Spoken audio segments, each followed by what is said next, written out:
মাহারা সন্তান যেমন কাঁদে, স্বামীহারা স্ত্রী যেরকমের কাঁদে, ওই রকমের কাঁদো বাবা, কাঁদো।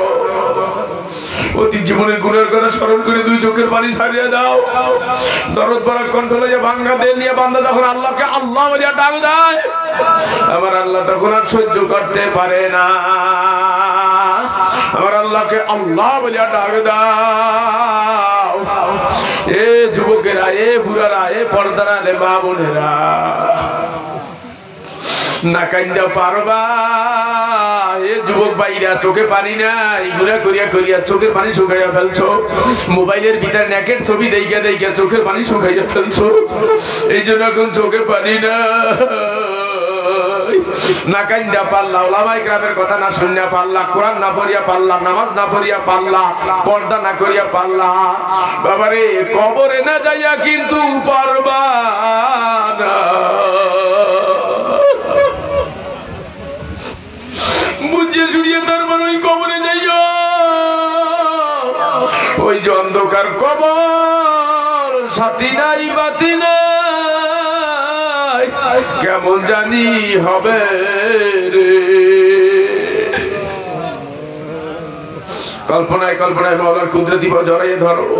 আমার সাথে গুনগুন রবে বলো, আল্লাহ আমি আর নাফরমানি করব না, আমায় ক্ষমা করো আল্লাহ। আমি কবরপুরের যাত্রী। বাবারে, যারা কবরপুরের যাত্রী তারা দুই চোখের পানি ছাড়িয়ে দাও। আর যাদের কবরে যাওয়া লাগবে না বাবারে, তাদের কান্নার কোনো দরকার নাই। এ যুবকেরা, এ বুড়ারা, এ জোয়ানেরা, এ পর্দারা, মা বোনেরা, তোমার যদি কবরে যাওয়া লাগে তাহলে দুই চোখের পানি ছাড়িয়ে দাও। আর যদি কবরে যাওয়া না লাগে তাহলে তোমার কান্নার কোনো দরকার নাই। পাহাড় পরিমাণ গুণাও যদি করিয়া থাকো, ভূত পূজাও যদি করিয়া থাকো, মূর্তি পূজাও যদি করিয়া থাকো, আল্লাহ না করে যদি মানুষ খুন করিয়া থাকো, জেনা করিয়াও থাকো, আমার আল্লাহকে আল্লাহ বলিয়া ডাক দাও। আমার আল্লাহ মাফ না করিয়া পারবে না। দাহিয়া কলবির চাইতে বেশি গুনাহ তুমি আর আমি করি না। দাহিয়া কলবি তার 7টা কন্যা জীবিত কবর দিয়েছিল। এরপরে আল্লাহর রাসূলের হাতে হাত দিয়া মুসলমান হইয়া বলতেছি, ইয়া রাসূলুল্লাহ আমার গুনাহ মাফ হইছে। এলাকার প্রতিটি দিনদার মুসলমান ভাইদেরকে আমি আল্লাহ এবং আল্লাহর রাসূলের পক্ষ থেকে দাওয়াত দিচ্ছি, যারা বাইরে রাস্তাঘাটে দোকানপাটে ঘোরাঘুরি করছেন, অতি তাড়াতাড়ি সকলেই চলে আসি। আমাদের মাহফিল দীর্ঘ রাত ব্যাপী হবে না। আজকের মাহফিল অল্প সময়ের মধ্যেই আখিরি মুনাজাত হয়ে যাবে। অতএব যারা দোকানপাটে রাস্তাঘাটে ঘোরাঘুরি করছেন, সকলে এসে আমরা মাহফিলে বসে পড়ি। অল্প সময়ের মধ্যেই আজকের মাহফিলের আখিরি মুনাজাত হয়ে যাবে ইনশাআল্লাহ। এখনই আমাদের মাঝে অত্যন্ত গুরুত্বপূর্ণ মূল্যবান বয়ান পেশ করবেন অধ্যকার মাহফিলের যিনি সম্মানিত প্রধান অতিথি, অধ্যকার মাহফিলের যিনি সম্মানিত প্রধান মেহমান, আমার কামেল মুকাম্মেল মুর্শিদ অলিকুল শিরোমণি শাইখ বরহাক আল্লামা রসুলপুরি রহমাতুল্লাহ আলাইহির হাতে গড়া, নিজের হাতে তৈরি করা মানুষ, বর্তমান রসুলপুরের আলা হযরত পীর সাহেব কেবলা আল্লামা রসুলপুরি রহমাতুল্লাহ আলাইহির স্নেহের আপন ছোট ভাই, রসুলপুর দাওরায়ে হাদিস মাদ্রাসার সুযোগ্য মুহতামিম, বাংলাদেশ জামিয়াতুস সালেকিনের সম্মানিত আমিরুল উমারা আলহাজ হযরত মাওলানা শরীফ মাসুম বিল্লাহ নেসারি পীর সাহেব রসুলপুর, তিনি আমাদের মাঝে মঞ্চে তাশরীফ এনেছেন। আমরা সকলেই বলি আলহামদুলিল্লাহ। এখনই হযরত আমাদের মাঝে মূল্যবান বয়ান পেশ করবেন। আমি সকলকে অনুরোধ করছি, দোকানে যে ভাইরা আছেন অতি তাড়াতাড়ি সবাই এসে মাহফিলের মধ্যে বসে পড়ি।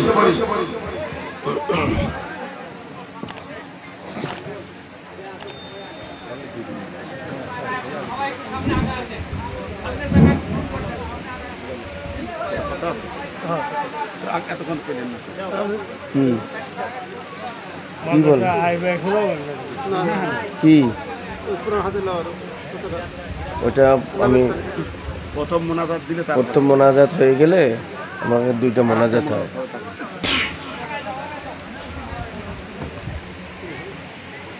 আসসালামু আলাইকুম ওয়া রাহমাতুল্লাহি ওয়া বারাকাতুহু। কেমন আছেন আপনারা? আলহামদুলিল্লাহ, আল্লাহ শুকুর। সবাই বসে পড়ি। যারা রাস্তাঘাটে দোকানপাটে ঘোরাঘুরি করতেছেন, আমি সবাইকে অনুরোধ করব আপনারা মাহফিলের প্যান্ডেলের মধ্যে এসে বসে যান। অল্প কিছু সময়ের মধ্যেই আজকের মাহফিলের আখরি দোয়া হয়ে যাবে। অতএব যারা ঘোরাঘুরি করতেছেন মাহফিলে বসার জন্য আমি সবাইকে অনুরোধ করতেছি, সবাই মাহফিলে এসে বসে যান। আমি খবর পাইলাম এখানে যে লোক আছে এর চাইতে 4 গুণ বেশি লোক আছে দোকানে। অতএব যারা দোকানপাটে আছে মাহফিলে এসে বসে যান, দোয়া হবে।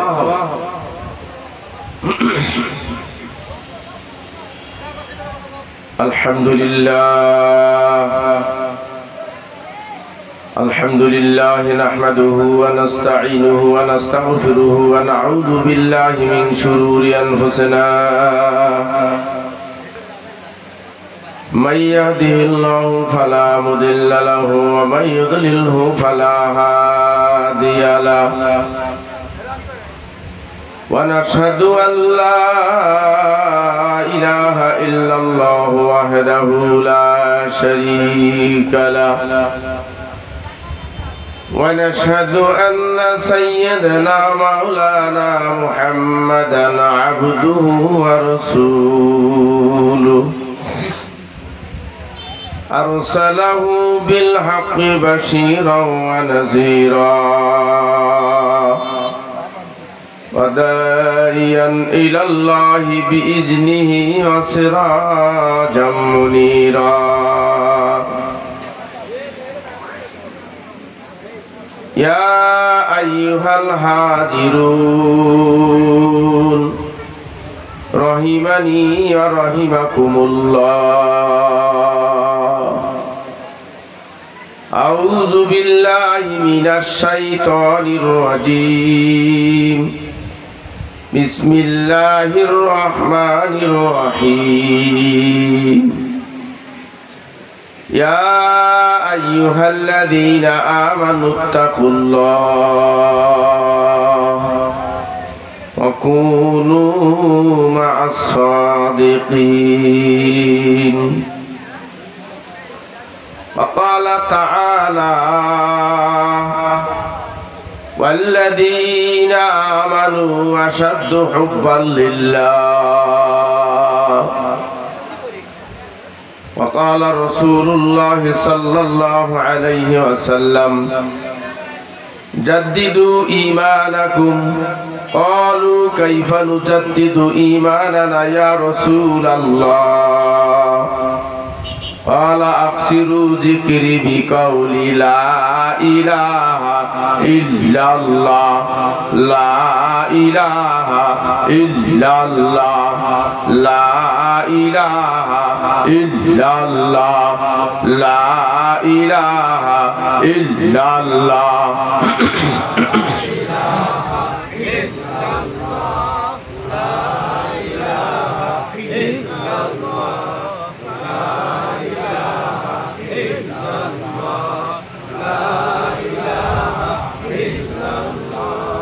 لا إله إلا الله محمد رسول الله صلى الله عليه وسلم याद में तेरी सबको बुला दो कोई ना मुझे याद रहे घर पर तुझ पर सब लुटा दो खानाए दिल आबाद रहे ला इलाहा इल्लल्लाह ला इलाहा इल्लल्लाह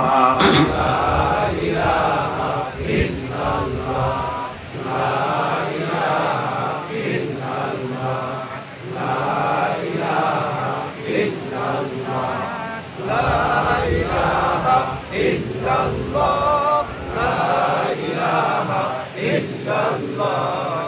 লা ইলাহা ইল্লাল্লাহু মুহাম্মাদুর রাসূলুল্লাহ সাল্লাল্লাহু আলাইহি ওয়াসাল্লাম। আবার বলেন সাল্লাল্লাহু আলাইহি ওয়াসাল্লাম। সবাই বলেন সাল্লাল্লাহু আলাইহি ওয়াসাল্লাম।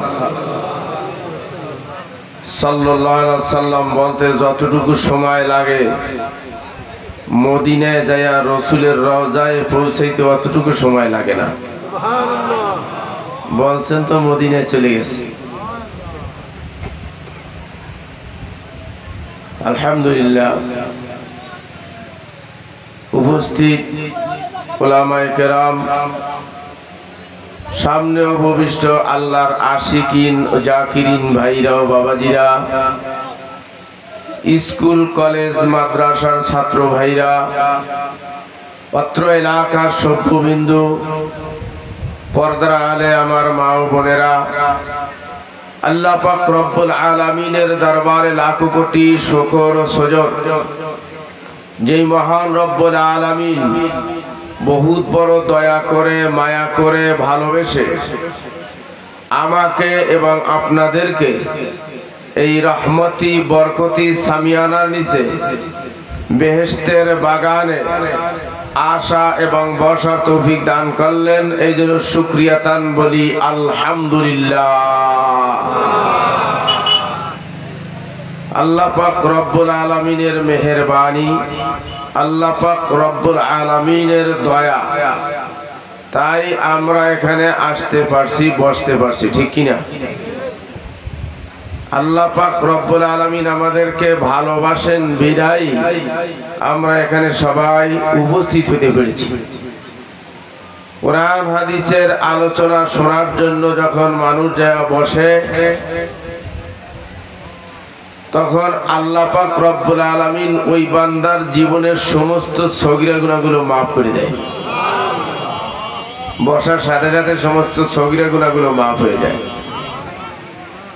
মাহফিল শেষ মুহূর্তে বান্দা যখন অতীত জীবনের গুনার কথা স্মরণ করিয়া বসে, অতীত জীবনের গুনার কথা স্মরণ করিয়া দুই চোখের পানি ছেড়ে দিয়ে নাদামাতের কান্না কান্দে, শেষ মোনাজাতের সময় যখন বান্দা কান্নাকাটি করে, ওই সময় আল্লাহ পাক রব্বুল আলামিন ওই বান্দার জীবনের সমস্ত কবিরা গুনাহগুলো মাফ করে দিয়া জান্নাতি মেহমান বানায় বাড়িতে পাঠায়।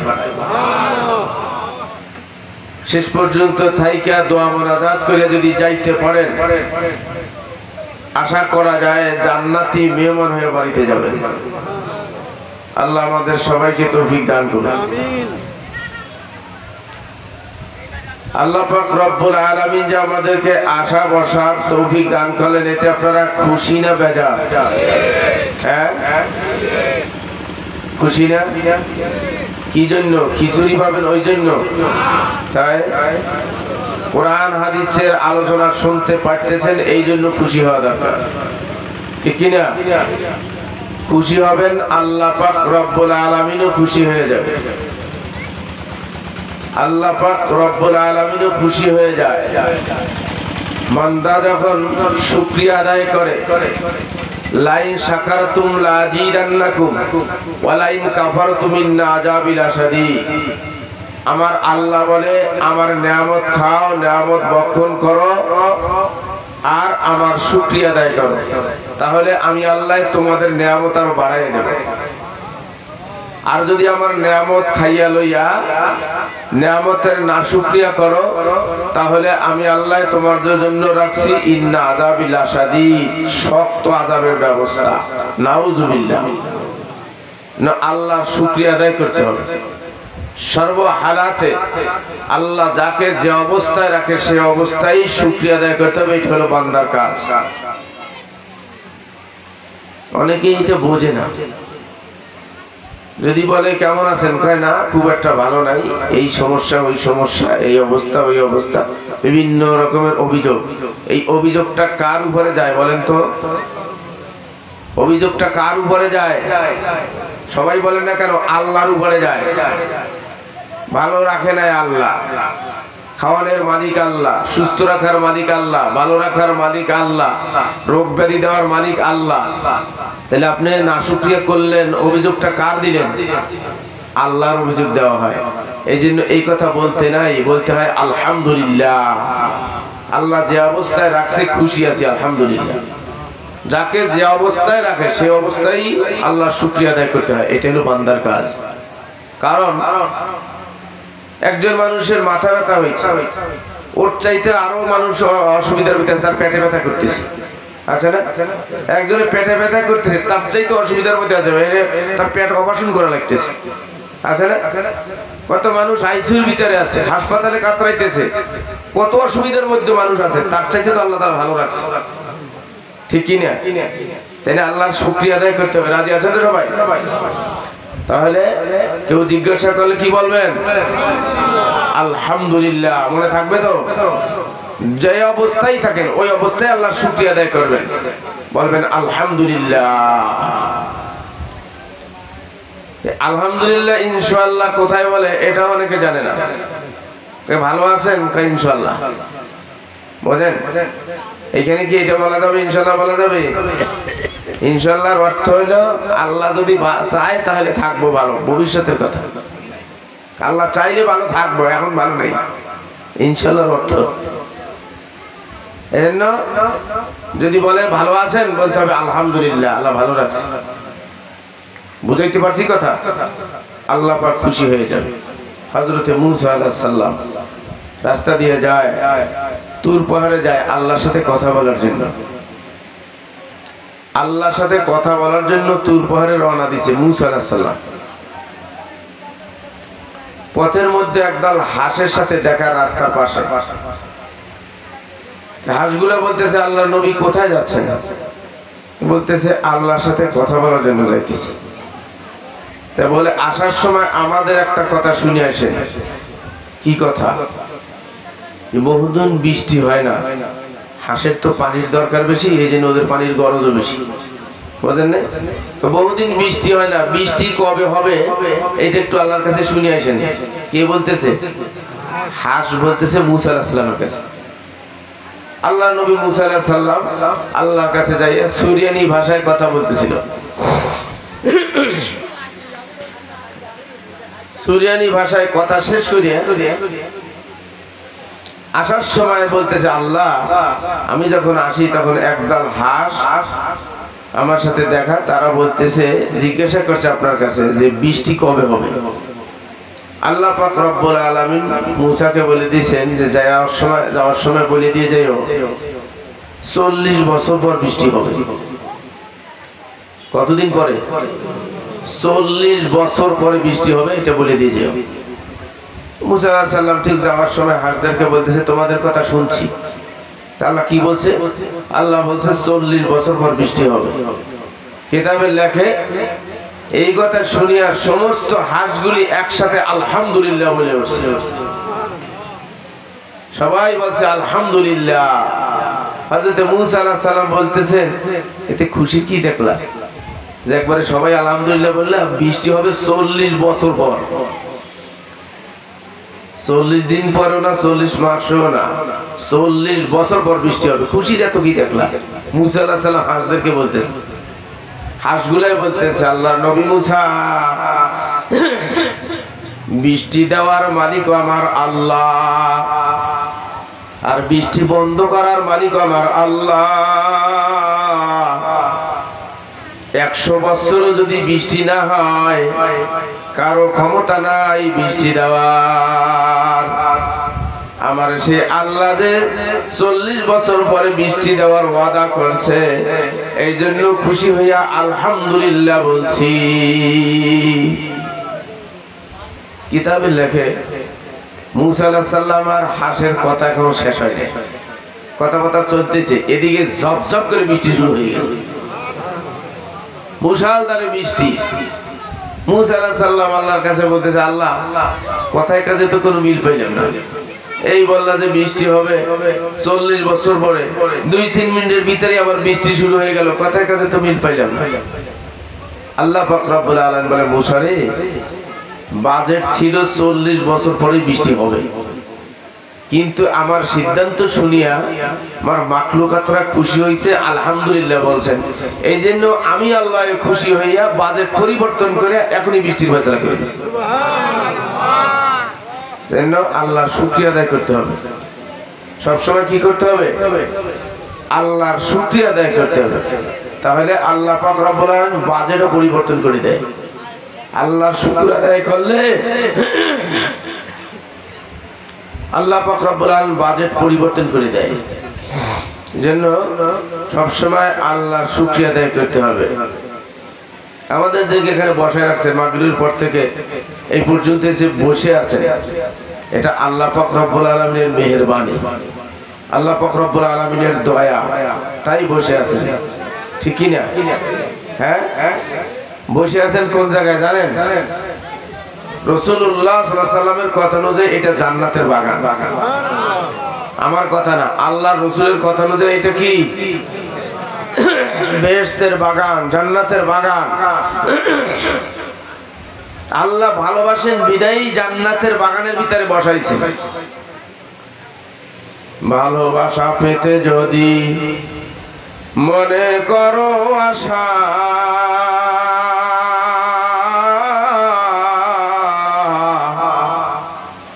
আমার মাওলার শানে পান পানে করো ভালোবাসা। বাসো কিনা বাসো ভালো আমি নাহি জানি, সব সময় আল্লাহ তোমায় ভালোবাসি। আল্লাহ আল্লাহ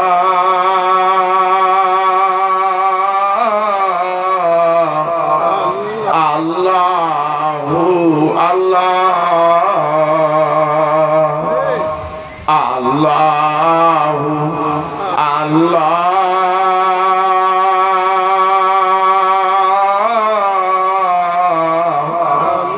আল্লাহু আল্লাহ।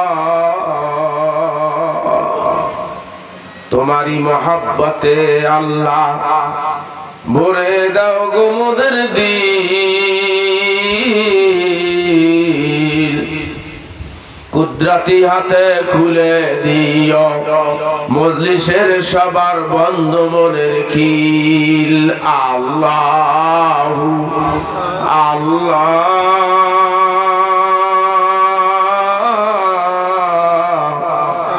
আল্লাহু আল্লাহ আল্লাহু আল্লাহ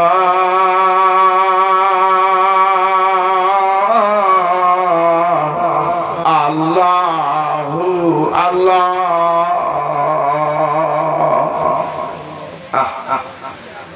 কাটতে কাটতে মানুষ কাটুরিয়া হয়, হাল সস্তে সস্তে মানুষ হাইলা হয়, মাছ ধরতে ধরতে মানুষ জেলে হয়, লিখতে লিখতে মানুষ লেখক হয়, দোকানদারি করতে করতে মানুষ দোকানদার হয়, গাড়ি চালাইতে চালাইতে মানুষ ড্রাইভার হয়। বাবারে অমনি ভাবে আল্লাহ আল্লাহ করতে করতে মানুষ আল্লাহর ওলি হইয়া কবরে যায়। অবিশ্বাস করে নাকি? হ্যাঁ, আল্লাহ আল্লাহ করতে করতে মানুষ আল্লাহর ওলি হয়ে কবরে যায়। সাধারণ মানুষের মধ্যে আল্লাহর ওলি আছে, আল্লাহ আল্লাহ করতে করতে আল্লাহর ওলি হয়ে গেছে। আল্লাহ তারে চেনে, আপনি আমি চিনি না, কিন্তু আল্লাহ তারে চেনে। আল্লাহরে ডাকতে ডাকতে সাধারণ মানুষ মাঠে ঘাটে কাজ করে, লেখাপড়াও জানে না। শোনেন, আল্লাহর ওলি হইতে লেখাপড়া লাগে না। আল্লাহর ওলি হইতে কি লাগে না? লেখাপড়া লাগে না। সাধারণ একটা মানুষ আল্লাহর ওলি হইতে পারে, কিন্তু পীর হইতে লেখাপড়া লাগবে। লেখাপড়া ছাড়া কিন্তু পীর হওয়া যাবে না। পীর হইতে হলে কমপক্ষে মেশকাত বা জালালাইনের এলেম তার থাকা লাগবে। মেশকাত বা জালালাইনের এলেম তার থাকা লাগবে, যে আমল থাকা লাগবে, তাছাড়া পীর হইতে পারবে না। আর আল্লাহর ওলি হইতে লেখাপড়া লাগে না। সাধারণ মানুষ আল্লাহর ওলি হইতে পারে। একটা মূর্খ মানুষ, একটা ভ্যান চালক, মানুষের বাড়ি কামলা দিয়ে খায়, এটাও আল্লাহর ওলি হয়ে কবরে যেতে পারে। আল্লাহ আল্লাহ করতে করতে মানুষ আল্লাহর ওলি হয়ে কবরে যায়। রসুলপুরের ময়দানে আপনারা গেছেন না অনেকে? রসুলপুরে গেছেন কেনা কেনা? আল্লাহ করবে, হাত দেখান তো। ও আলহামদুলিল্লাহ, অনেকেই তো গেছেন। আলহামদুলিল্লাহ, হাত নামান। আলহামদুলিল্লাহ, অনেকেই গেছেন। রসুলপুরের ময়দানে যাইয়া দেখেন কত মানুষ গাড়ি ভরে ভরে যায়। অনেকের মুখে ওই সময় দাড়ি থাকে না, অনেকের মাথায় টুপি থাকে না, অনেকের গায়ে লম্বা জুব্বা থাকে না, অনেকে নামাজ পড়ে না, অনেকে সুদ খায়, ঘুষ খায়। ওই অবস্থায় রসুলপুরে যায়। রসুলপুরে যাইয়া ওই 3 দিন বয়ান শুনে, ওখানে 3 দিন ওখানে বয়ান শুনে 3 দিনের বয়ানের মধ্যেই জীবনের মোড়টা ঘুরে যায়। ঠিক কিনা? 3 দিনের বয়ানে জীবনের মোড় ঘুরে যায়। ওই দাড়িবিহীন লোকটা ওখানে দাঁড়াইয়া ওয়াদা করে আসে সে আর দাড়ি কামাই দেবে না, দাড়ি কামাবে না। কি ঠিক কিনা? ওখানে দাঁড়াইয়া ওয়াদা করে যে আর দাড়ি কামাবে না। ওখানে দাঁড়াইয়া ওয়াদা করে আসে সে আর নামাজ কাজা দেবে না। ওখান থেকেই সে টুপি কিনে মাথায় দিয়ে নিয়ে আসে, জুব্বা কিনে নিয়ে আসে, সুদ ছেড়ে দেয়, ঘুষ ছেড়ে দেয়, আল্লাহ জিকির শুরু করে দেয়। এই জিকির আজকার করতে করতে এই লোকটা আল্লাহর ওলি হয়ে কবরে যায়। সাধারণ মানুষের ভিতরে হাজারো আল্লাহর ওলি আছে। রসুলপুরের ময়দানে গড়াগড়ি করে আল্লাহর ওলি। আপনি চেনেন মানুষের কামলা দেয়, আপনি চেনেন ভ্যান চালায়, আপনি চেনেন খেতনি দেয়, আপনি চেনেন গরিব মানুষ, কিন্তু আমার মাওলার সাথে তার গভীর সম্পর্ক। আল্লাহ ওয়ালাদের সোহবতে গেলে এইটা হয়। আল্লাহ ওয়ালাদের সোহবতে গেলে আল্লাহরে ডাকা যায়, আল্লাহকে ডাকতে হবে, আল্লাহ ওয়ালাদের সোহবতে যেতে হবে। বাবা, প্রত্যেকটা মানুষের ভিতরে একটা নফস আছে। যে ডাক্তার তার নফসটাও ডাক্তার, যে ইঞ্জিনিয়ার তার নফসটাও ইঞ্জিনিয়ার, বুঝেন? যে মাস্টার তার নফসটাও মাস্টার, যে মাওলানা সাহেব তার নফসটাও মাওলানা, যে মুফতি তার নফসও মুফতি, বুঝেন না? যে ধনী মানুষ তার নফসটাও ধনী। এই নফসটাকে ঠিক করতে হলে আল্লাহ ওয়ালাদের সোহবতে যাওয়া লাগে, আল্লাহর ওলিদের সোহবতে যাওয়া লাগবে। তাহলে আপনার নফস ঠিক হয়ে যাবে। আপনার নফস যদি ঠিক হয়ে যায় তাহলে আপনার চোখ ঠিক হবে। এদিকে তাকান, আপনার চোখ ঠিক হয়ে যাবে। নফস ঠিক হয়ে গেলে এই চোখ ঠিক হয়ে যাবে। এই চোখ দিয়ে বেগানা নারীর দিকে আর তাকানো যাবে না, বেগানা নারীর দিকে আর তাকাবে না। নফস ঠিক হয়ে যায়, চোখ ঠিক হবে। নফস যদি ঠিক হয়ে যায় জবান ঠিক হয়ে যাবে। জবান দিয়ে আজে বাজে জিনিস বলবে না, শুধু মাওলার নামই বের হবে তার জবান দিয়ে। তার জবান দিয়ে মাওলার নামটাই বের হবে। নফস যদি ঠিক হয়ে যায়, নফস যদি ঠিক হয়ে যায় তার হাত ঠিক হয়ে যাবে, তার পা ঠিক হয়ে যাবে, তার অঙ্গ প্রত্যঙ্গ ঠিক হয়ে যাবে, তার কাজকর্ম সব ঠিক হয়ে যাবে যদি নফস ঠিক হয়ে যায়। এই নফসকে ঠিক করতে হলে, আর এই চোখকে ঠিক করতে হলে, জবানকে ঠিক করতে হলে, হাত পা ঠিক করতে হলে আল্লাহ ওয়ালাদের সোহবতে যাওয়া লাগবে। এই মর্মে আল্লাহ পাক রব্বুল আলামিন কোরআনে কারীমের ভিতরে বলেন, ইয়া আইয়ুহাল্লাযীনা আমানুত্তাকুল্লাহ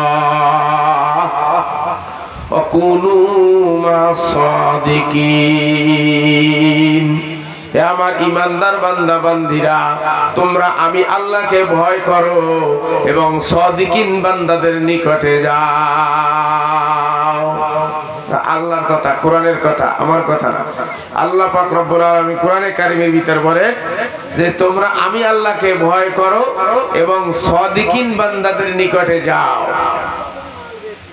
আল্লাহর ভয় আপনার আমার ভিতরে আছে কিনা এটা আপনার মনের কাছে প্রশ্ন করলেই আপনার মন বলে দিবে, আমার মনের কাছে প্রশ্ন করলে আমার মন বলে দিবে।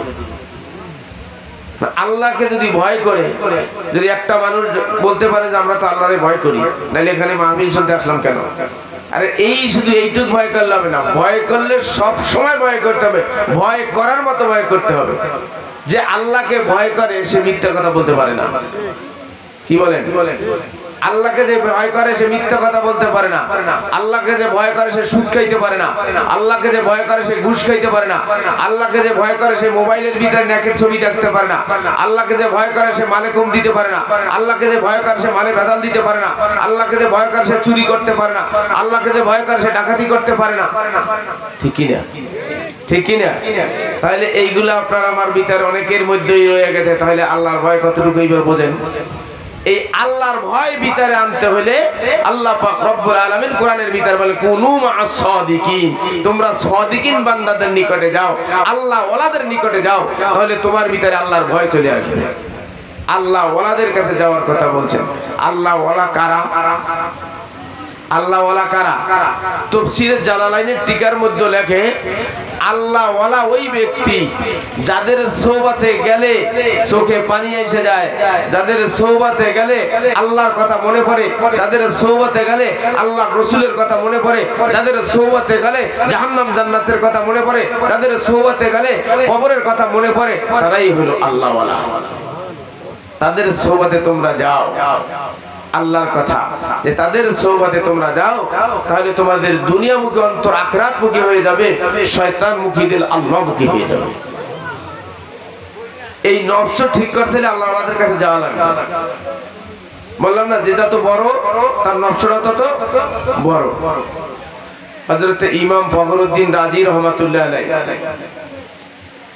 আমার দিকে তাকান, ইমাম ফখরুদ্দিন রাজি রহমাতুল্লাহ আলাইহি উনি ওই জামানার সবচেয়ে বড় আলেম ছিলেন এবং মুফাসসির ছিলেন।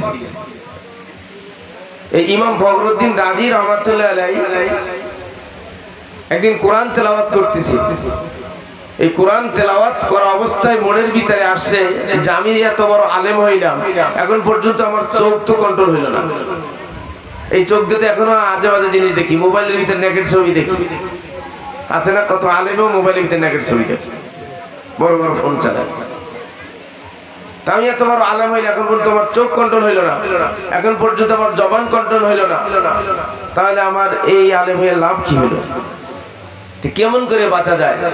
তেলাওয়াত করতেছে আর এই ভাবনা করতেছে, তেলাওয়াত করতে করতে এই আমি যে আয়াতটা তেলাওয়াত করছি আজকে এখানে, এই আয়াতটা তার চলে আসছে তেলাওয়াত করতে করতে। ইয়া আইয়ুহাল্লাযীনা আমানুত্তাকুল্লাহ ওয়া কুনু মা'আস সাদিকিন।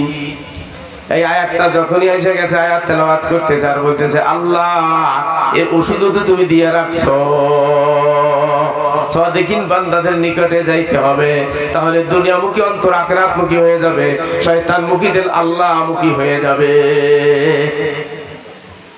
সাদিকিনের খোঁজে বের হইছে ইমাম ফখরুদ্দিন রাজি রহমাতুল্লাহ আলাইহি, সাদিকিন বান্দার খোঁজে বের হইছে।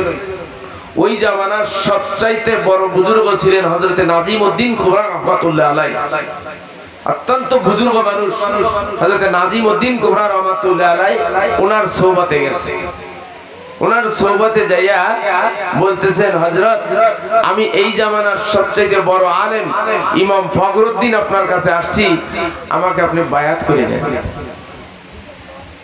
নাজিমউদ্দিন কুবরা রহমাতুল্লাহ আলাইহি বলতেছেন বাবা আইসাই যেই অহংকারটা দেখাইছো, বলতেছো এই জামানার সবচেয়ে বড় আলেম আমি, এটা অহংকারী কথা। আইসাই একটা অহংকারী ভাব দেখাইছো, এই অহংকারওয়ালা মানুষকে আমি বায়াত করি না। যার ভিতরে অহংকার আছে এই অহংকার মানুষকে আমি বায়াত করি না।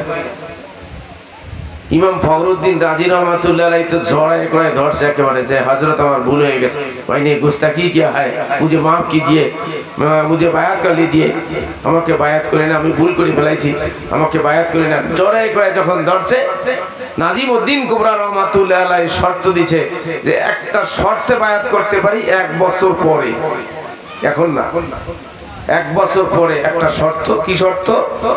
1 বছর তুমি কোনো মানুষের ভিতরে থাকতে পারবা না, একেবারে গভীর জঙ্গলে চলে যাবা, সেখানে যাইয়া আল্লাহর জিকির করবা, কোরআন তেলাওয়াত করবা, কোনো কিতাবাদি তুমি পড়তে পারবা না। যদি আমার এই প্রস্তাবে রাজি হও তাহলে 1 বছর পরে আইসো, 1 বছর পরে বায়াত করবো। ইমাম ফখরুদ্দিন রাজি রহমাতুল্লাহ আলাইহি চিন্তা করলো আমার জবান কন্ট্রোল করতে হবে, আমার চোখ কন্ট্রোল করতে হবে, তাছাড়া তো আমার এই আলেম হইয়া কোনো লাভ নাই। হুজুরের কথা মতো জঙ্গলে চলে গেল, জঙ্গলে যাইয়া মাওলার জিকির করে আর কোরআন তেলাওয়াত করে, কোনো কিতাবাদি পড়ে না। তেলাওয়াত করতে করতে একদিন মনে মনে চিন্তা করলো আমার শায়েখ আমারে তো কোনো জিনিস লিখতে নিষেধ করে না, শুধু পড়তে নিষেধ করেছে। এই চিন্তা করিয়া যে আমি তো লিখতে পারি, তাহলে কোরআন তেলাওয়াত করতেছি, কোরআনের তাফসীরটা লেখা শুরু করে দেই। জঙ্গলের মধ্যে বসে কোরআন তেলাওয়াত করতেছে আর এই কোরআনের তাফসীর লেখা শুরু করছে। এই যে 30 পারা কোরআন, এক বছরের মধ্যে এই 30 পারা কোরআনের তাফসীর লিখে ফেলেছে।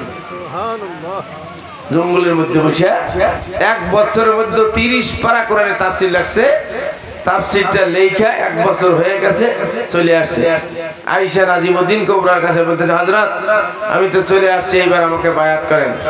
বলে ঠিক আছে বায়াত করব, তোমার কারগুজারি শুনি, এক বছর তুমি কি করেছো?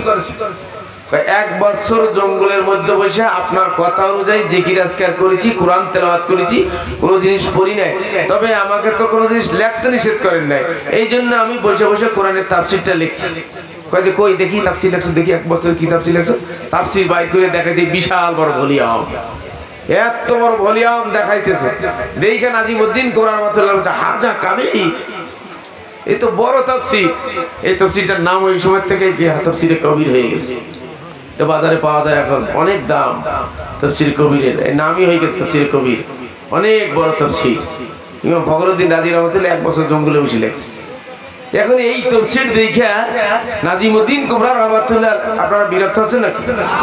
নাজিমউদ্দিন কুবরা রাহমাতুল্লাহ বলতেছেন, বাবা আমি চাইছিলাম তুমি এক বছর জঙ্গলে থাকবা, কিতাবাদি পড়বা না, তোমার ভিতর থেকে কিছু অহংকার দূর হবে, ইলম সলব হবে, অহংকার দূর হয়ে যাবে, আমি তোমারে বায়াত করব। আর তুমি দেখি এত বড় তাফসীর লিখে বানাইছো, এ তো তোমার ভিতর অহংকার আর বাড়াই ফেলছো যে আমি এত বড় তাফসীর লিখছি, এত বড় অহংকার আর মানুষকে আমি বায়াত করতে পারবো না, যাও আমি তোমার বায়াত করতে পারবো না। আসলে বায়াত উনি ওই প্রথম দিনই করে নিয়েছিলেন, প্রথম যেদিন গেছিলেন এক বছর আগে, বায়াত ওই সময় করে নিয়েছেন। বায়াত কাকে বলে? আল্লাহ ওয়ালারা কারো চেহারার দিকে যদি তাকায়, এইটা এক প্রকারের বায়াত। কারো চেহারার দিকে যদি তাকায়, এটাও এক প্রকারের বায়াত। আল্লাহর ওলি ওই দিনই চোখে চোখে তাকাইয়া তার বায়াত করে নিয়েছিলেন। কিতাবে লেখে ইমাম ফখরুদ্দিন রাজি রাহমাতুল্লাহ ওখান থেকে বাড়ি চলে আসছে। বাড়ি আইসা জিকির আজকার করতেছে, তেলাওয়াত করতেছে, করতে করতে এক সময় মৃত্যু উপস্থিত হয়ে গেছে তার। ইমাম ফখরুদ্দিন রাজির মৃত্যু উপস্থিত হয়ে গেছে। শয়তান পাশে এসে গেছে। শয়তান পাশে এসে, মৃত্যুর সময় কিন্তু শয়তান আশেপাশে, এই জন্য মৃত্যুর সময় মৃত্যু ব্যক্তি যারা মৃত্যু সজ্জায়, এদেরকে পাশে বসে তালকিন দিতে হয়, লা ইলাহা ইল্লাল্লাহ তালকিন দিতে হয়, কোরআন তেলাওয়াত করতে হয়, যাতে শুনে শুনে সেও পড়ে, আর নয় শয়তানি উল্টো পাল্টা শিখিয়ে দিবে। তো শয়তান ইমাম ফখরুদ্দিনের কাছে চলে আসছে। আয়েশা বলতেছে, ও ইমাম ফখরুদ্দিন, এখন একটু পরে তুমি মারা যাবা, এই মারা যাওয়ার আগে একটু বলে যাও যে আল্লাহ তিনজন। ইমাম ফখরুদ্দিন বলে, নাউজুবিল্লাহ, আল্লাহ তিনজন হইতে পারে, আল্লাহ হলো একজন। শয়তানের দলিল খাড়া করতেছে, শয়তানি দলিল, যুক্তি তর্কের দলিল আছে না আপনাদের এলাকায়? আছে না কিছু লোক যুক্তি তর্কের দলিল দেয়? আরে যুক্তির নাম তো ইসলাম না, ইসলাম হলো কোরআন হাদিসের নাম হলো ইসলাম। যুক্তির নাম ইসলাম না, কোরআন হাদিসের নাম হলো ইসলাম। এই যুক্তি তর্ক দেয়, নানার ভৈর আছে না যুক্তি তর্ক দেয়। তো এই শয়তান ওই যুক্তি তর্ক দিয়ে দলিল খাড়া করতেছে। আর ইমাম ফখরুদ্দিন রাজি রাহমাতুল্লাহ কোরআন দিয়া হাদিস দিয়া এই প্রত্যেকটা দলিলের জবাব দিতেছে যে না আল্লাহ হলো একজন, আর শয়তানের দলিল খাড়া করে বলতেছে আল্লাহ তিনজন। ইমাম ফখরুদ্দিন কোরআন হাদিস দিয়ে বলতেছে না আল্লাহ হলো একজন। বাহাস চলতেছে, দলিল খাড়া করতে, দলিল খাড়া করতে করতে 100 দলিল খাড়া করছে শয়তানে। আর ইমাম ফখরুদ্দিন রাজি রাহমাতুল্লাহ কোরআন হাদিস ইজমা কিয়াস দিয়ে দিয়া খালি দলিলের জবাব দিতেছে আর বলতেছে না আমার আল্লাহ একজন। কিতাবে লেখে 100 দলিলের পরেও শয়তান আবার আরেকটা দলিল খাড়া করছে যে আল্লাহ তিনজন। ইমাম ফখরুদ্দিন রাজি রাহমাতুল্লাহ কোরআন হাদিস ইজমা কিয়াস দলিল দিতে দিতে সব শেষ, এখন আর কোনোটা তো নাই। একবার যা দিয়েছে তা তো আর দেওয়া পারতেছে না, এখন কি করবে? এখন স্বীকার করতেই হবে, ওই স্বীকার করতেই হবে আল্লাহ তিনজন, আল্লাহ দলিল লাগবে, দলিল তো দিতে দিতে শেষ, এখন কি করবে? কিতাবের মধ্যে লেখে এই সময় ওই যে বুজুর্গের কাছে গেছিল, নাজিমউদ্দিন কুবরার কাছে গেছিল, বলছিল যে আমি তোমাকে এই বায়াত করতে পারবো না। আসলে তো বায়াত ওই দিনই করে নিয়েছিল। উনি ওযু করতেছিলেন, নাজিমউদ্দিন কুবরা রাহমাতুল্লাহ ওযু করতেছিলেন। এই ওযু করা অবস্থায় কাশফ খুলে গেছে। আল্লাহ ওয়ালাদের কাশফ খুলে, এটা বিশ্বাস করেন? হ্যাঁ, অনেকে কিন্তু কাশফ বিশ্বাস করে না। আল্লাহর ওলিদের, আল্লাহ ওয়ালাদের কাশফ খুলে এক জায়গায় বসে, আল্লাহ যদি ইচ্ছা করে তাহলে এক জায়গায় বসে আল্লাহর ওলিরা সারা দুনিয়া দেখতে পারে। কোন কোন সময়, সব সময় না, যে সময় আল্লাহ তাআলা এই কাজটা খুলে দেয় এই সময় পারে এক জায়গায় বসে সারা দুনিয়া দেখতে পারে আল্লাহর ওলিরা। নাজিমউদ্দিন কুবরা রহমাতুল্লাহ ওই সময় কাশ খুলে গেছে, উনি দেখতেছে যে ইমাম ফখরুদ্দিন রাজি রহমাতুল্লাহ তো শয়তান হাতে ধরা পড়ে গেছে, বাহাজে তখন ঢুকে যাবে। এইটা দেখা ওযু করা অবস্থায় ওই জায়গায় বসে ওযুর পানি এইভাবে ফখরুদ্দিনের বাড়ির দিকে নিক্ষেপ করছে আর বলছে, এই ফখরুদ্দিন তুমি শয়তানকে বলে দাও যে এতক্ষণ তো কোরআন হাদিস দিয়ে ইজমা কিয়াস দিয়া দলিল দিছি, এখন বিনা দলিলে বিনা প্রমাণে আমার আল্লাহ এক, আল্লাহ ছাড়া কোনো মাবুদ নেই। সঙ্গে সঙ্গে এই আওয়াজটা ইমাম ফখরুদ্দিনের কানে পৌঁছে গেছে। অবিশ্বাস করলেন নাকি? পারে কিনা যাইতে? পারে কিনা? এই একটা গাইবি এলেম আছে, এইটা শিখতে হইলে আল্লাহ ওয়ালাদের কাছে যাওয়া লাগবে। একটা গাইবি না সিনা বা সিনা একটা এলেম আছে, বুঝছেন? সিনা বা সিনা একটা এলেম আছে, এটা আল্লাহ ওয়ালাদের কাছে গেলে পাওয়া যাবে, যাইতে পারে। হযরত ওমর রাদিয়াল্লাহু তাআলা আনহু খুতবা দিতেছিলেন আর বলতেছিলেন না, এটা তো জানেন আপনারা সবাই, ইয়া সারিয়াল জাবাল, ইয়া সারিয়াল জাবাল। সারিয়া যুদ্ধ করতেছে কত দূরে, 600 মাইল দূরে, আর ওমর মদিনায় বসে মেম্বারের উপর উঠতেছে আর বলতেছে, ইয়া সারিয়াল জাবাল, ইয়া সারিয়াল জাবাল, অর্থাৎ হে সারিয়া পাহাড়ের দিকে তাকাও, হে সারিয়া পাহাড়ের দিকে তাকাও। তার মানে বারবার 3 বার এটা করার পরে সাহাবীরা বলেন, আমিরুল মুমিনিন এমন তো কোনো সময় বলে না, আজকে আবার এটা বললো। সারিয়া তো যুদ্ধ করতেছে কোথায়, সে এখানে বসে বলতে, সারিয়া তুমি পাহাড়ের দিকে থাকো, মানেটা কি? ভয়তে তো কেউ কিছু বলে না। সারিয়া যখন যুদ্ধ শেষ করে বাড়িতে আসছে তখন জিজ্ঞাসা করতেছে, ভাই অমুক দিন এত তারিখে জুমার নামাজের সময় আমিরুল মুমিনের কোনো কণ্ঠ শুনছো নাকি? সারিয়া বলে, আল্লাহর কসম, ওই দিন যদি আল্লাহর ওলির কোন এই ওমর রাদিয়াল্লাহু তাআলা যদি আমিরুল মুমিনের কণ্ঠ না শুনতাম, আমাদের শত্রুরা ঘিরে ফেলছিল, আমাদের মাইকে ফেলতো সবাইকে। বারবার শুনতেছি ও আমিরুল মুমিনের কণ্ঠ কানে আসতেছে, হে সারিয়া পাহাড়ের দিকে তাকাও। একবার, দুইবার, 3 বারের দিকে বললাম, আমিরুল মুমিন এখানে আসলো কোথা থেকে? 3 বার যখন কানে আসলো, পাহাড়ের দিকে তাকাই দেখি সত্যি শত্রুরা ওখানে এসে উৎপাইতে রয়েছে। পারে কিনা? পারে কিনা? আল্লাহ ওয়ালারা পারে। তা আল্লাহর ওলি নাজিমউদ্দিন কুবরা রাহমাতুল্লাহ আলাইহি উনি ওযুর পানি নিক্ষেপ করে বলে দিলে, এখন শয়তানকে বলে দাও বিনা দলিলে বিনা প্রমাণে আমার আল্লাহ এক। ইমাম ফখরুদ্দিনের কানে এই কথাটা পৌঁছে গেছে। পৌঁছে যাওয়ার সাথে সাথে লাফ দিয়ে দাঁড়ায় ইমাম ফখরুদ্দিন বলতে, হ্যাঁ শয়তান শোনো, এতক্ষণ তো কোরআন হাদিস দিয়ে ইজমা কিয়াস দিয়া দলিল দিছি, এখন বিনা দলিলে বিনা প্রমাণে আমার আল্লাহ এক, আল্লাহ ছাড়া আর কোনো মাবুদ নেই, তুই হলো শয়তান। শয়তান তখন বলতে বলতে যায়, শোনো ইমাম ফখরুদ্দিন, তোমার এই এলেম দিয়ে তুমি বাঁচতে পারতা না যদি আল্লাহর ওলির কাছে না যাইতা। ওই আল্লাহর ওলির নজরটা যদি তোমার উপরে না পড়তো, আল্লাহর ওলির নজর তোমার উপরে পড়ছিল, যার কারণে কাশফের মাধ্যমে তার সাথে নিসবত লাগাইছিল, কাশফের মাধ্যমে তোমার দেখে এই বুদ্ধি শিখাই দিয়েছে, না হয় আমার হাত থেকে তুমি বাঁচতে পারতা না, তোমার গঙ্গা করেই ছাড়তাম। আল্লাহ ওয়ালাদের সোহবতে যেতে হবে ভাই। আল্লাহ ওয়ালাদের সোহবতে গেলে, আল্লাহর ওলিদের সোহবতে গেলে আপনি আল্লাহর ওলি হয়ে কবরে যাইতে পারবেন। আল্লাহ পাক আমাদের সবাইকে বোঝার তৌফিক দান করুন। সবাই মাথা নিচু করে দেই, রহমতের কাঙ্গাল মনে করে বসি, আসামি মনে করে বসি, গুনাহগার মনে করে বসি। আমারে আপনার গুনার খবর আপনি জানেন, আমার গুনার খবর আমি জানি। কোন দিন গোপনে গোপনে গুনাহ করছি দুনিয়ার কোনো মানুষ জানে না, আমার মাওলার কাছে কিন্তু গোপন নাই। এই গোপন গুনাহ লইয়া যদি মারা যাও, জাহান্নাম ছাড়া উপায় থাকবে না।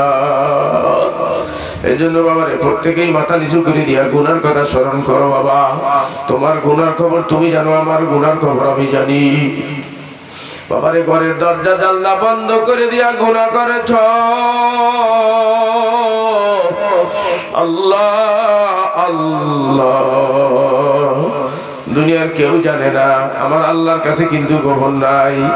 এ যুবকেরা, এ বুড়ারা, এ পর্দারা, এ মা বোনেরা, কোন দিন গোপনে গোপনে মিথ্যা কথা বলেছো কেউ জানে না, আমার আল্লাহর কাছে গোপন নাই। কোন দিন গোপনে গোপনে সুদ খাইছো, ঘুষ খাইছো, পরের মাল ঠকাইয়া খাইছো, কোন দিন গোপনে গোপনে পরের জিনিস চুরি করিয়া খাইছো, দুনিয়ার কোনো মানুষ জানে না। যার মাল খাইছো সে আজও পর্যন্ত জানে না, কিন্তু আমার আল্লাহর কাছে কিন্তু গোপন না। নয় বাবারে, এই গোপন গুনাহ মাফ না করাইয়া কেউ কবরে যাইও না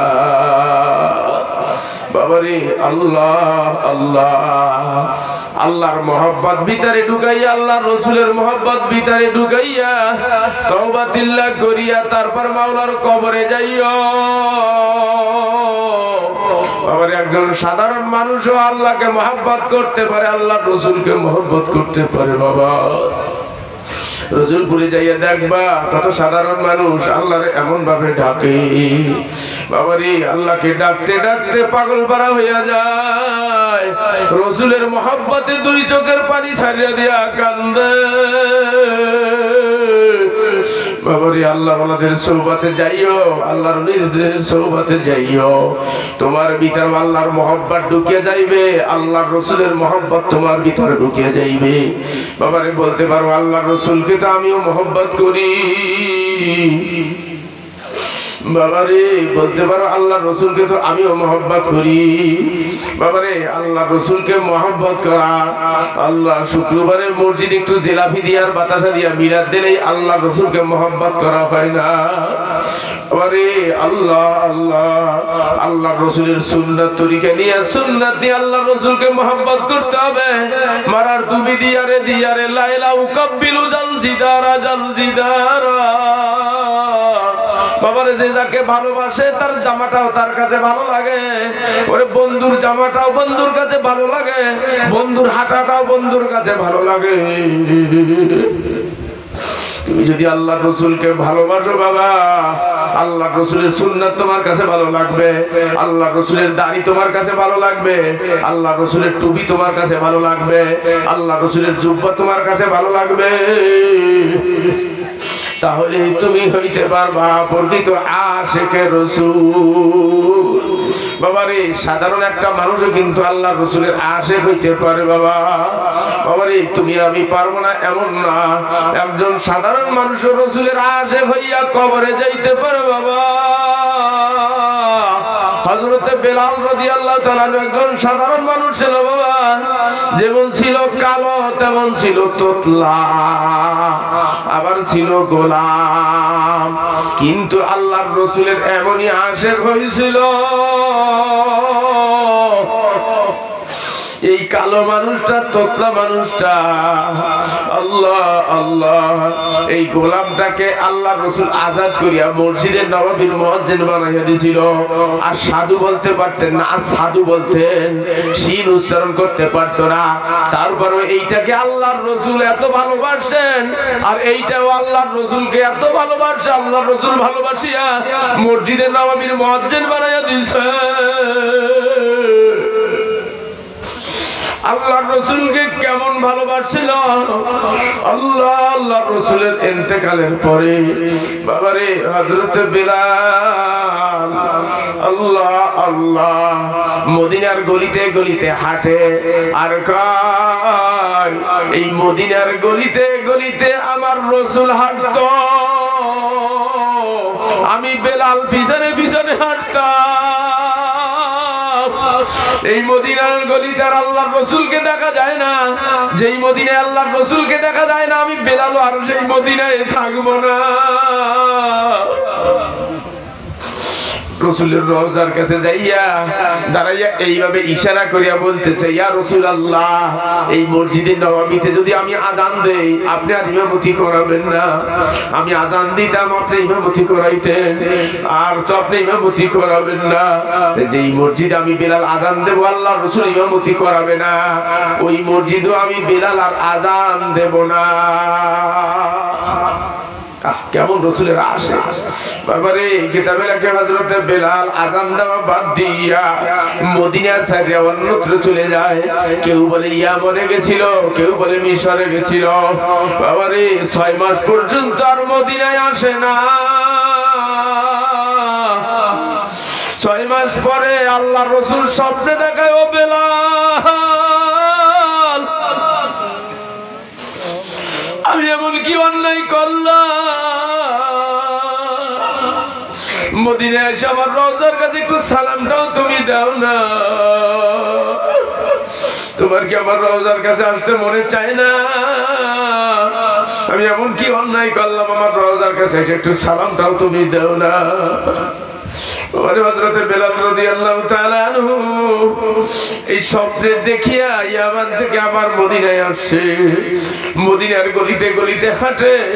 মদিনার ছোট্ট ছোট্ট বাচ্চারা বেলালকে হাঁটা দেখিয়া মার কাছে যায়, বলতেছে মা, বহুদিন পরে বেলালকে মদিনার গলিতে হাঁটতে দেখা গেছে, মনে হয় আল্লাহর রাসূলও মনে হয় আবার আসবে।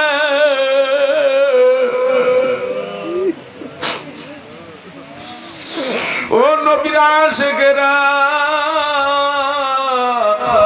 কত মানুষ তো হজে যায়, কত মানুষ উমরায় যায়। আল্লাহ, সুখে বেলাল নামে একটা বাজার আছে, একটু ওই দিক দিয়ে হাঁটাহাঁটি করে আসিও, মনে হবে যেন হযরত বেলাল হাঁটতেছে।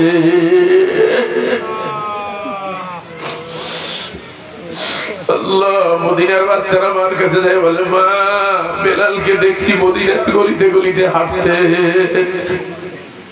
মনে হয় আল্লাহর রাসূল আসবে। বাবারে, হযরত বেলাল রাদিয়াল্লাহু তাআলা আনহু যাইয়া মসজিদে নববীর ভিতরে বসে, সাহাবারা চতুর্দিকে আইসা বলতেছে, ভাই বেলাল, আল্লাহর রাসূলের সময় যেরকমের আযান দিছিল 6 মাস পর্যন্ত এই আযান আর শোনা যায় না। তোমার এই তোতলা কণ্ঠে যে আযানটা দিতে দিলটা কারিয়ে নিয়ে যাইতা, ওই রকমের মধুর সুরে আযান আর শুনতে পাই না। একটু ওই রকমের মধুর সুরে আবার আযান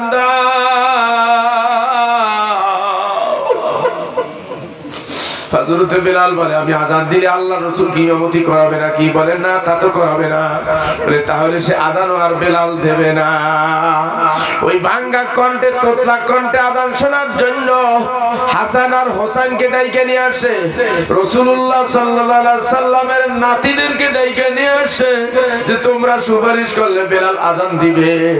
কিতাবে লেখে হাসান আর হোসেন আইসা দুই পাশে দুইজন বসিয়া হযরত বেলালের দুই হাত দুইজনে ধরিয়া বলতেছে, চাচা যান, আমার নানার সময় যেরকমের আযান দিয়েছিল ওইরকম একটু আযান দেন, আমার নানার কথা একটু মনে করব। আপনার আযান শুনলে নানার কথা মনে পড়িয়া যায়। হযরত বেলাল চিন্তা করে, আল্লাহর রাসূলের নাতিরা ঈশা সুপারিশ করছে, এখনো যদি আমি আযান না দেই, আল্লাহর রাসূল যদি আমার স্বপ্নে দেখায়, বলে বেয়াদব, আমার নাতিরা আযান দিতে বলছে, তারপরে তুই কেন আযান দিলি না? এই কথা চিন্তা করিয়া হযরত বেলাল বলতেছে, আমি আযান দিতে পারি, যদি কিছু হইয়া যায় আমি বেলাল কিন্তু দায়ী না। আমি বেলাল আযান দিতে পারি, যদি কিছু হইয়া যায় আমি বেলাল কিন্তু দায়ী না। এই বলিয়া হযরত বেলাল যখন মিনারায় উঠে আল্লাহু আকবার বলে আযান দেওয়া শুরু করছে, বেলালের কণ্ঠ শুনিয়া মদিনার সমস্ত মহিলারা পর্যন্ত, পর্দানিশীন মহিলারা পর্যন্ত পর্দার বাইরে বের হয়ে আসছে, বুড়ারা যুবকরা ঘর থেকে বের হয়ে আসছে, মনে করছে আল্লাহর রাসূল মনে হয় ফিরে আসছে, বেলাল কেন আবার আযান দেয়। পর্দানিশীন মহিলারা পর্দার বাইরে বের হইয়া মসজিদে নববীর চতুর্দিক দিয়া ঘোরাঘুরি করে, জানলা দিয়া তাকায়, এটাকে আল্লাহর রাসূলকে দেখা যায় নাকি। নবীর আশিকেরা আল্লাহর রাসূলের আশিক হইয়া রাসূলকে মহব্বত করিয়া তারপরে কবরে যাইয়া, ওরে রাসূলের আশিক কিন্তু এখনো দুই একটা আছে, মনে করিও না বেলাল নাই, মনে হয় রাসূলের আশিক নাই, এখনো রাসূলের আশিক কিন্তু দুই একটা আছে, দেখা যায় বাবা। 2012 সালে যখন হজে গেছিলাম, ওই সময় কিছু নবীর আশিক দেখতে পাইছিলাম। আমাদের নাইট কোচটা যখন মদিনার ভিতরে ঢুকতেছিল, রাত তখন 12টা বাজে, মদিনার ভিতরে ঢুকতেছিল, সিটির ভিতরে যখন নাইট কোর্টটা ঢুকতেছিল, যখন রাসূলুল্লাহ সাল্লাল্লাহু আলাইহি ওয়াসাল্লামের রওজার মিনারা দেখা যাইতেছিল, ওই সময় মিশরীদের আইবার ডাক দিয়া বলছিল, এ হাইয়াল হুজ্জাজ হাযা মিনাতুন নবী সাল্লাল্লাহু আলাইহি ওয়াসাল্লাম, এ হাজিরা ওই যে তাকাইয়া দেখো তোমার নবীর রওজা দেখা যায়, তোমার নবীর রওজার মিনারা দেখা যায়, ওই যে তাকাইয়া দেখো। বাবারে মনে হইল যেন গাড়ির মধ্যে আগুন লাগিয়া গেছে, চতুর্দিক থেকে চিৎকার শুরু করিয়া দিচ্ছে। আর বলে, এ ড্রাইভার গাড়ি থামাইয়া দাও, গাড়ি থামাইয়া দাও, তোমার গাড়িতে আর যাব না, আমাদের নামাইয়া দাও। বাবারে ঢাকা হোটেল নামে একটা হোটেল আছে, এই হোটেলের সামনে যখন গাড়িটা দাঁড় করাইলো, আমি তখন নতুন গেছি, শুনতেছি ওই গভীর রাত্রে টাস টাস করে রোডের উপরে শব্দ হইতেছে। আমি বললাম মিজানের কাছে, আল্লাহ কিসের শব্দ? বালসামারি মিজানুর রহমান সব বলতেছে, চাচা নবীর আশিকেরা রওজার দিকে দৌড়ায়, নবীর আশিকেরা ওই রওজার দিকে দৌড়ায়,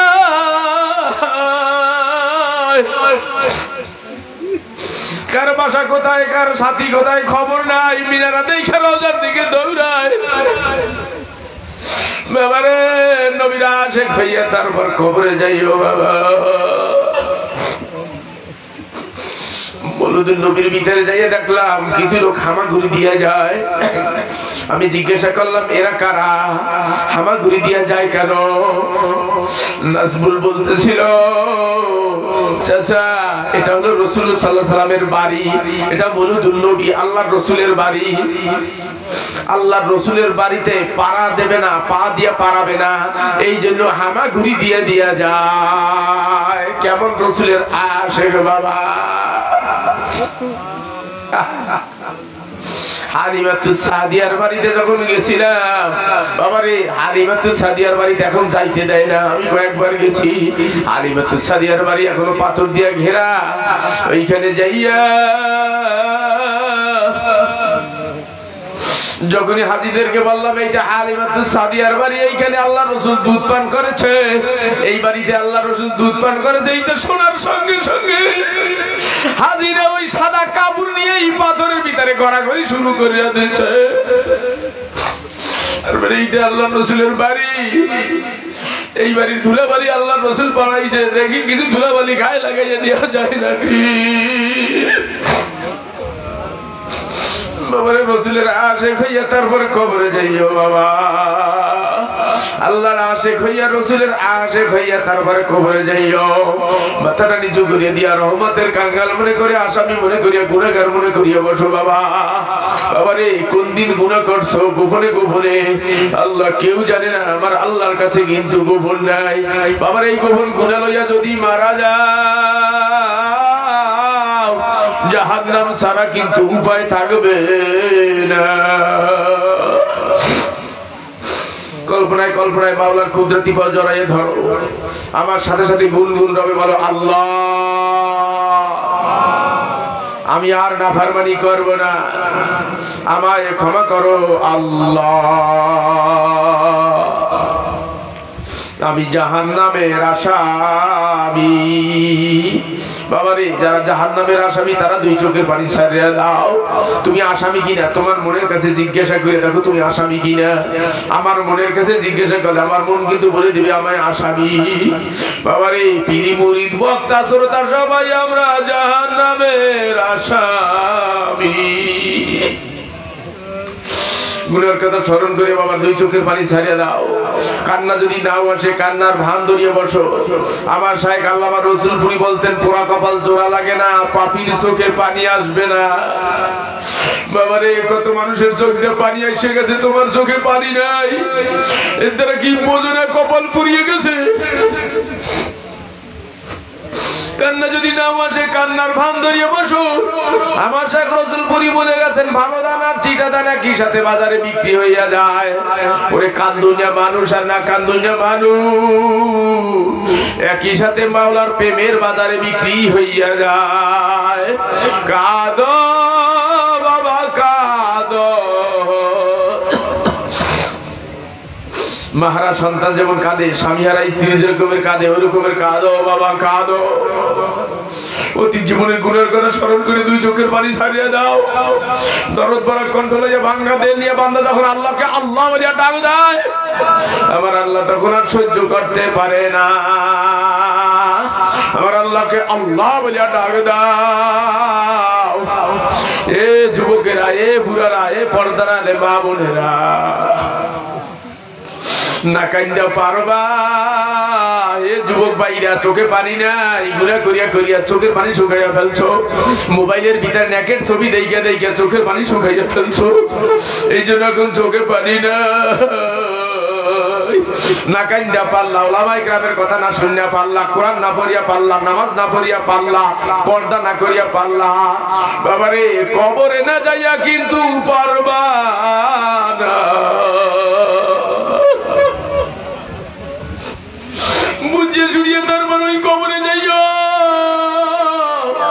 ওই যে অন্ধকার কবর, সাথী নাই বাতি নাই, কেমন জানি হবে রে।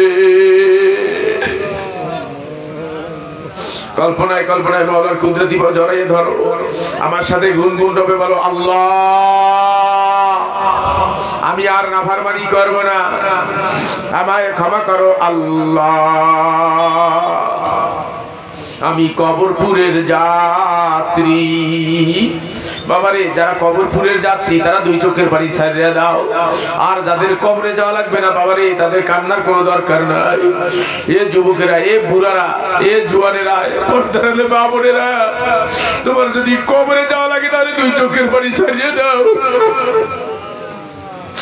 আর যদি কবরে যাওয়া না লাগে তাহলে তোমার কান্নার কোনো দরকার নাই।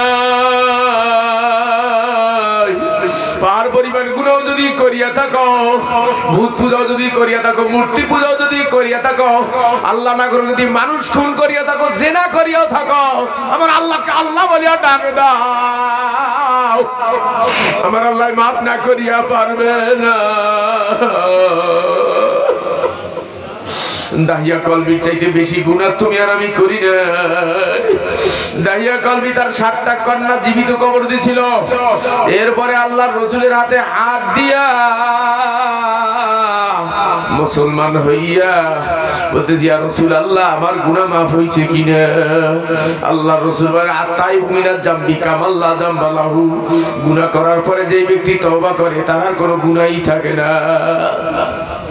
ইয়া রাসূলুল্লাহ আমার একদিনের গুনার খবর তো আপনি জানেন না, আমার মনে হয় ওই গুনাহ আল্লাহ মাফ করে না। কয় কোন দিনের?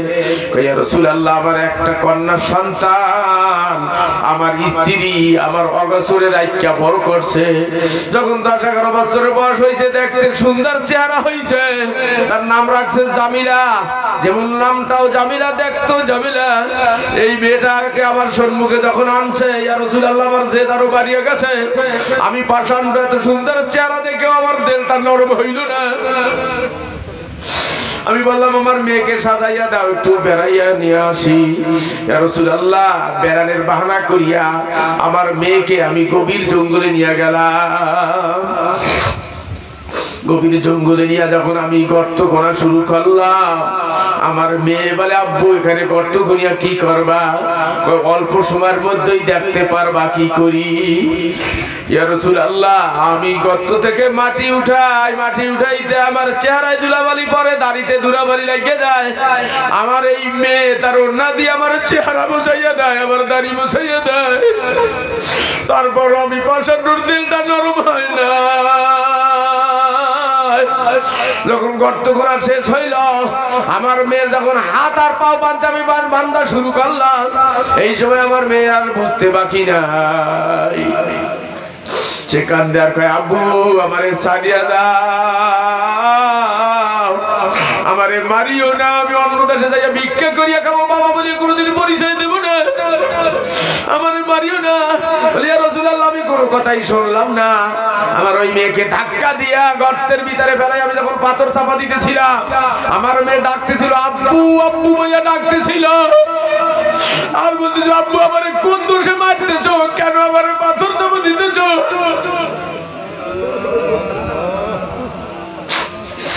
রাসূলুল্লাহ কানে বাসি আসে, মনে হয় আমার এই গুনাহ মাফ হয় না। বাবারে সেই দাহিয়া কলবিকে আল্লাহ পাক রব্বুল আলামিন মাফ করিয়া দিয়েছে। তুমি আর আমি যদি পার পরিমাণ গুনাহ করিয়া থাকি, আমার আল্লাহকে আল্লাহ বলিয়া ডাক দেই। এ যুবকেরা, আমার আল্লাহকে আল্লাহ বলিয়া ডাক দেই। আমার আল্লাহ বলে, আনা জানি সুমান জাকারানি, যেই মজলিসের ভিতরে আমি আল্লাহ স্মরণ করা হয়, বান্দা কান্দিয়া দেয়। যেই মজলিসের ভিতরে আমার স্মরণ করিয়া বান্দা কান্দে, ওই মজলিসের ভিতরে আমি আল্লাহ কুদরতি ভাবে বসিয়ে যাই। শুধু বসি নাই, পানের দোকানদার যেরকম পান বিক্রি করে, বড় বড় পানগুলি উপরে দেয় আর ছোট পানগুলি মাঝখানে দিয়া বোটা গুনিয়া গুনিয়া বিক্রি করিয়া দেয়। আমার আল্লাহ বলে, আমি ওই মজলিসের ভিতরে উপস্থিত হইয়া কারো চেহারার দিকে তাকাই না, কারো গুনার দিকে তাকাই না। আমি আল্লাহ মাথা গুনিয়া গুনিয়া আমি আল্লাহ কুদরতি কোলে উঠাইয়া লই। কাঁদো বাবা কাঁদো, মহারাজ সন্তান যেমন কাঁদে, স্বামী হারা স্ত্রী যেরকমের কাঁদে, ওই রকমের কাঁদো বাবা কাঁদো। ওই যে অন্ধকার কবর, সাথী নাই বাতি নাই, কেমন জানি হবে রে। বুঝে শুনিয়ে তারপর মাওলার কবরে যাইয়ে ছুঁয়ো বাবা। আল্লাহ আল্লাহ, ওই কবরের ভিতরে বাবারে 99টা সাপে কামড়াইবে। এ যুবকেরা, যারা নামাজ কাজা দিছ, এক ওয়াক্ত নামাজ না পড়ার কারণে 80 হুকবার জাহান্নামে জ্বলা লাগবে। বছরের পর বছর জাহান্নামের ভিতরে জ্বলা লাগবে। বুঝিয়ে শুনিয়া তারপর নামাজ কাজা দিও। এ যুবকেরা, কবরের ভিতরে 99টা সাপে কামড়াইবে।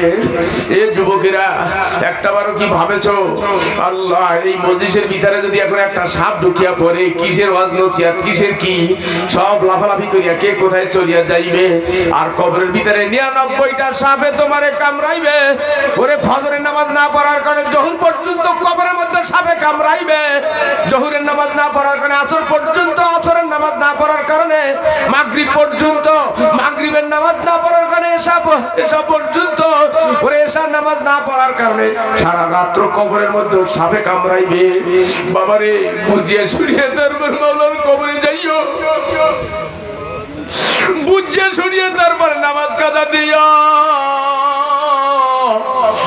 আল্লাহ ওয়ালাদের সোহবাতে যাইও, আল্লাহর ওলিদের সোহবাতে যাইয়া বাবারে কান্নাকাটি করিয়া, দিলটা নরম করিয়া তারপর মাওলার কবরে যাইয়া শুইও।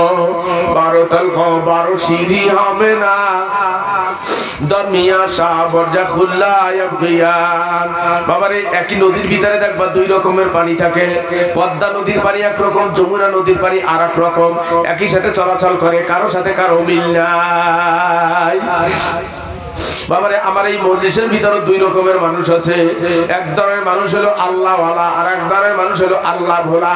বাবারে যারা আল্লাহওয়ালা, তাদের চেহারার দিকে তাকাইয়া দেখো, চোখের দিকে তাকাইয়া দেখো, তাদের চোখটা top top top top top করে পানি পড়তে আছে। কান্না আসছে না, তারপর মুখটা বাঁকা করে বসে রয়েছে। আর যারা আল্লাহ ভোলা, তারা কয় তাড়াতাড়ি হুজুর শেষ করে না কেন, খিজুর নিয়ে বাড়িতে যাব। আসলে যে তোমার বাড়ি কোথায় তুমি নিজেও জানো না। মাটির তলে বাড়ি তোমার, মাটির তলে ঘর। এই দুনিয়ায় আপন যারা, তারাই হবে পর। আল্লাহুম্মা আমিন, আল্লাহুম্মা আমিন, আমিন আমিন আল্লাহ আমিন। আমাদের সব গুনার আল্লাহ হও গো তুমি জামিন। মূর্খ আমরা, নাদান আমরা, কিছুই নাহি জানি। দয়া করে দাও গো আল্লাহ মুহাম্মাদি পুঁজি। দয়া করে দাও গো আল্লাহ নেসারি রুহানি। গজব বাণী শুনে তোমার নৈরাশ হইয়া যায়, রহম বাণী শুনে আবার ফিরে ফিরে চায়। ওরে দয়ার মাবুদ রে, ওরে দয়ার মাওলা রে,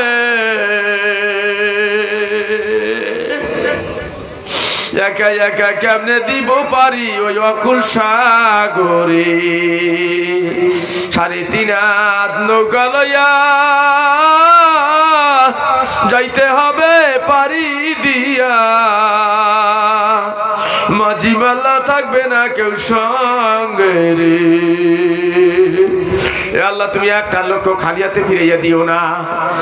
আল্লাহ অধিকাংশ মানুষগুলা 2 চোখের পানি ছেড়ে দিয়ে আমিন আমিন করতে আছে। আল্লাহ আল্লাহ অনেক দাড়ি পাকা মানুষগুলা 2 চোখের পানি ছেড়ে দিয়েছে। আল্লাহ অনেক বুড়ারা, আল্লাহ জোয়ানেরা, যুবকেরা 2 চোখের পানি ছেড়ে দিয়েছে। পর্দার আলে মা বোনেরা আল্লাহ 2 চোখের পানি ছেড়ে দিয়ে আমিন আমিন করতে আছে। কে কি চায় তুমি সব চাইতে ভালো জানো আল্লাহ। আল্লাহ প্রত্যেকের মনে নেক আশা পুরা করে দাও। আল্লাহ প্রত্যেকের মনে নেক মাকসুদ পুরা করে দাও। আল্লাহ একজনকেও তুমি খালি হাতে ফিরাইয়া দিও না। আল্লাহ এই মাহফিলটা তুমি কবুল মঞ্জুর করো আল্লাহ। আল্লাহ যাদের প্রচেষ্টায় মাহফিল হয়েছে আল্লাহ তাদেরকে তুমি কবুল মঞ্জুর করো। আল্লাহ এলাকাবাসীকে তুমি কবুল মঞ্জুর করো আল্লাহ। আল্লাহ এলাকাবাসীকে তুমি কবুল মঞ্জুর করো। আল্লাহ রসুলপুরের প্রত্যেকটা সালেককে তুমি কবুল মঞ্জুর করো আল্লাহ। আল্লাহ রসুলপুরের প্রত্যেকটা সালেককে তুমি কবুল মঞ্জুর করো।